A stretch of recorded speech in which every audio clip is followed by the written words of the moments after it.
Vamos para o nosso próximo tema. Roda a roleta, Lídia. Vai fantástico isso. PlayStation, PlayStation, PlayStation.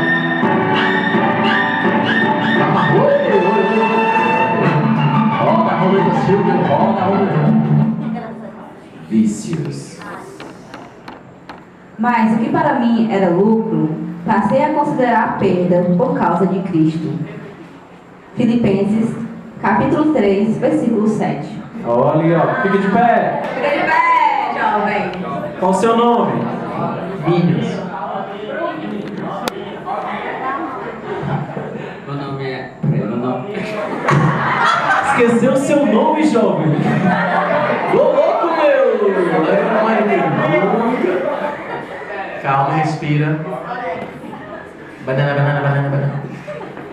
Meu nome é Alex. É o mesmo vício que eu dei no celular. Às vezes eu esqueço de rezar e fico mais no celular. E como é que eu posso para ficar menos no celular? Me dê aqui o seu celular.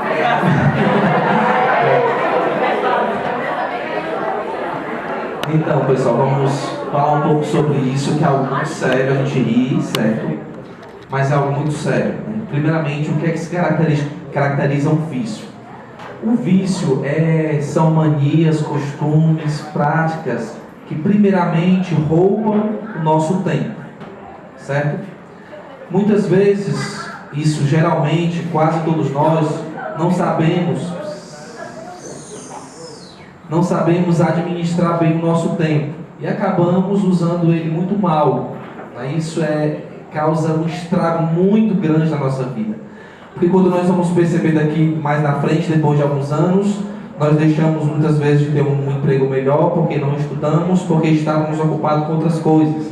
Nós vamos deixar de possuir algo que nós não queríamos possuir, mas não temos dinheiro suficiente para isso porque nós não investimos o nosso tempo para estudar, enfim, né? Então é uma série de danos que são ocasionados por conta dos vícios. Estou dando só um exemplo assim de um dano material, mas existem outros mais sérios ainda, que são os danos espirituais, que são costumes, maus costumes, que vão aos poucos matando a nossa alma. Se nós deixamos de rezar, como ali foi o exemplo, né, pegando o exemplo dele, porque estava ocupado com o WhatsApp, com certeza nós estamos deixando de alimentar a nossa alma para alimentar o nosso ego, o nosso eu, né? Não é que aquilo é ruim, né? Isso a gente tem que ter muito cuidado. Os vícios não são ruins, né? Os vícios não são ruins. Os vícios são bons porque geram em nós sacia em nós um desejo, né? Os vícios geram em nós algo de bom que nos estabiliza e nos gera um bem-estar, seja ele qual for. O álcool, o sexo desenfreado, falar mal dos outros, o cigarro, tantos outros, né? Coisas que são desordenadas, ou seja, estão fora da ordem, estão acima do limite. E tudo aquilo que é acima do limite se torna doentio, né? O que é algo doentio? É algo que vai me fazendo mal por dentro, vai matando, como eu disse, o nosso interior. Então tenhamos muito cuidado quando, principalmente numa confissão, nós sejamos bem sinceros para os padres, né, na confissão, e dizer de fato como nós ocupamos o nosso tempo. Porque a maioria dos pecados mais sérios, os pecados carnais, os pecados graves, que a igreja chama de pecados graves, são iniciados pelos maus costumes, que são os vícios. Por que muitas famílias, um outro exemplo que eu lembrei agora, muitas famílias chegam a ser destruídas, chegam a ser todas estruturadas por conta do alcoolismo, né? Nós vemos muitos casos, né? Pais de famílias que deixam seus trabalhos e que infelizmente não conseguem saciar, né? E essa é outra característica do vício, muito pertinente, né? O vício é algo que não sacia por completo. Quanto mais você usa, quanto mais você faz, quanto mais você está com aquilo, mais aquilo vai lhe consumindo. E o buraco, o vazio no seu interior vai aumentando. Por quê? Porque só sacia naquele momento e passa. Essa é a diferença. Essa é a diferença do vício para as virtudes, para as obras de caridade, para as obras de misericórdia, para a vivência dos mandamentos. Porque, por mais que tudo isso que é de Deus se torne um pouco chato, exige de nós um sacrifício, exige de nós uma renúncia, uma busca, por outro lado, os vícios que é tão fácil de fazer, que é a porta larga, que é a coisa mais fácil do mundo, só sacia naquele instante, só sacia naquele momento. E depois vem a angústia, o vazio, e que muitas vezes leva à depressão e até o suicídio. Eu conheci já pessoas que infelizmente já chegaram ao suicídio, porque não conseguiram se conter e chegaram no fundo do poço e perceberam que a sua vida não tinha mais nenhum sentido e acabaram tirando a sua própria vida. Então é muito sério, a gente precisa entender que os vícios só nos destroem. Eles não têm outro papel a não ser nos destruir. E cuidado, nos destrói silenciosamente, sem nós percebermos.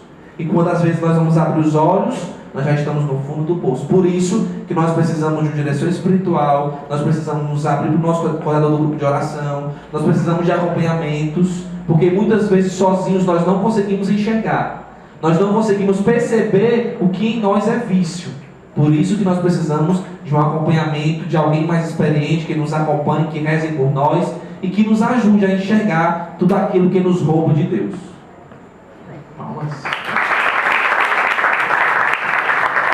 E é muito interessante falar dos vícios, né? Como o Marcelo falou, é bem oportuno, porque para cada vício que nós temos, a própria igreja nos coloca uma virtude que combate esse vício. Né? Então existe para cada vício, existe uma virtude para combater. E a maior dificuldade, como é o nome? Alex. A maior dificuldade para se combater um vício, e aí essa fala vai se repetir também lá no namoro e em outras coisas, que a gente for debater, é que no vício nós só buscamos cuidar da consequência, nunca da causa.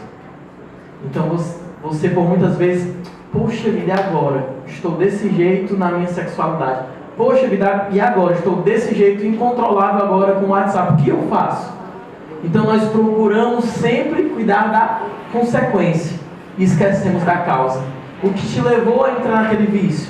O que te levou a passar 24 horas no WhatsApp? O que te levou a viver uma sexualidade desenfreada? O que te leva agora a viver o alcoolismo, o desejo da morte, né? E outras coisas. E se você prestar atenção, todo vício ele gira em torno de uma única pessoa: você. O vício ele jamais alcança o outro na dimensão fraterna de gerar bem. Não. A pessoa viciada, ela quer sempre, como o Marcelo disse, saciar os seus desejos.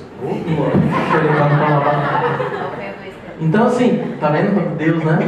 Então você quer sempre saciar os seus desejos e acaba vivendo um narcisismo.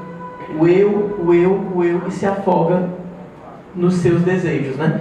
E aí eu quero apresentar nesse momento uma pessoa viciada em você. Uma maneira de combater, diz Helena Guerra na novena ao Espírito Santo, é encontrar alguém que é viciado em você. E esse alguém é a pessoa do Espírito Santo. Helena Guerra vai dizer no primeiro dia da novena de Pentecostes, ela diz o seguinte: eis uma expressão das ações do Espírito Santo na sua alma. Um Deus que se ocupa de mim. Um Deus que se preocupa em me fazer o bem. O desejo pela minha perfeição é a sua predileta ocupação. Então, como o Marcelo disse, nós perdemos muito tempo com as coisas da porta larga, quando nós temos um Deus que se preocupa comigo e que é viciado em mim, e que o maior desejo dele é que eu seja santo. Então, são pequenas arestas que nós precisamos cuidar da causa, porque senão lá na frente a consequência dos vícios vai ser muito grande. Só uma coisinha que eu esqueci, é muito interessante a gente perceber que para vencer os vícios, nós não temos, tenham isso bem claro com vocês, nós por si só, nós não temos a capacidade de vencê-los. Atenção, nós não temos. Se não for com a graça de Deus, se não for pela Eucaristia, pela confissão, pelo jejum, pelo grupo de oração, pela vida fraterna, pelos amigos verdadeiros, né? Pelos irmãos, se não for por esses meios, nós não conseguimos vencer. E outra forma de vencer também é evitando, né? É evitando aquelas ocasiões. Se nós sabemos que naquele lugar, que naquele dia, que daquele jeito, que em casa eu estando só, eu vou fazer certas coisas que não agradam a Deus, eu não fico só, eu deixo a porta toda aberta. Eu vou, se eu sei que aquela pessoa me leva para o pecado, aquela amizade me leva para longe de Deus, eu vou evitar estar com aquela amizade. Por mais que doa, por mais que seja difícil, mas eu preciso evitar. Nós não somos fortes o suficiente para vencer os vícios. Nós precisamos evitar. Ou seja, nós precisamos não dando brechas, vamos dizer assim, né? Não dando ocasiões, não favorecendo oportunidades para aquele vício se fortaleça em nós. Porque o vício vai se fortalecendo e a nossa vontade vai enfraquecendo. Chega um tempo que nós olhamos para ele e ele está muito maior do que nós. Ele está como um gigante diante de nós e a nossa vontade tão pequena, tão fraca, tão frágil e que não consegue mais dizer não. E esse é um grande risco. E isso se chama fundo do poço. Certo? Só complementando rapidinho, pode aplaudir. Só complementando rapidinho, porque assim, o fundo do poço, e esse tema vício é fantástico, parabéns para quem escolheu, é um tema muito bom. Porque quando a Sagrada Escritura vai dizer em Apocalipse que ou quente ou frio, porque morno eu vomito, né? A realidade do vício está muito dentro disso. Quando você está em pecado e cai no vício do pecado, você não está quente, porque lhe falta a ação de Deus. Mas o pior é quando você não sente nem o frio e nem o arrependimento. E o grande abismo do vício é quando eu caio dentro da tibieza, que aí eu não consigo mais sentir nada. E existe um acontecimento, que eu não lembro agora qual santa relata isso, não sei se foi Santa Catarina de Emerick, que uma jovem, ela caía diversas vezes no pecado da moral, né, na sexualidade desenfreada, e ela, de costume, aos domingos, ia à Santa Missa e comungava. E parou de sentir o desejo por se arrepender e passou a se tornar um vício. Tanto a sexualidade desregrada, o ato sexual diariamente, como a comunhão, o comungar todos os domingos. Isso culminou em quê? Quando ela faleceu, 2 anjos do céu e um anjo do inferno foram ao encontro dela no seu velório. Os 2 anjos do céu a levantaram o seu corpo, bateram nas costas e retiraram todas as hóstias que ela havia comungado em pecado. Recolheram e levaram para o céu. E o anjo da morte que foi ao encontro pegou a sua alma e a levou ao inferno. Então, veja, não é só um vício, né? Existe uma realidade de inferno, né? Então, a nossa luta maior é essa, né? A gente precisa estar realmente prontos para buscar o céu.